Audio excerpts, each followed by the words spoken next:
Ano yun? Utang. Ano? Kaaga-aga, nangungutang ka na naman. Ito na naman tayo. Isang naman oh. Ano naman isa? Mababayaran mo ba? Talaga wala naman tayong kikitain na naman dito. Utang na naman Isang tayo. piraso lang, boss. Ilang piraso? Bakit yan naman? Huwag kang mag-alala, babalikan naman kita. Babalikan mo na naman ako. Yan na naman sinasabi ko siya. Pinabalikan mo naman ako. Pero Pero bakit? hindi lang yan. Ano bakit? Promise. Ibabalik ko ang puso mo ng...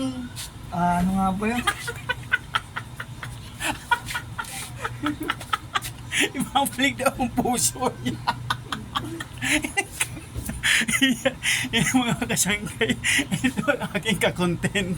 Hindi ko niya pinapakita sa inyo kasi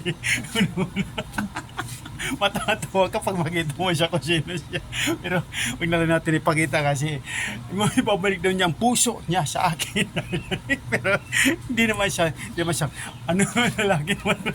So mga kasangkay, maraming salamat po. Sana nagustuhan nyo itong aking content sa umaga na ito. Dahil dito sa aking customer o utang na siya.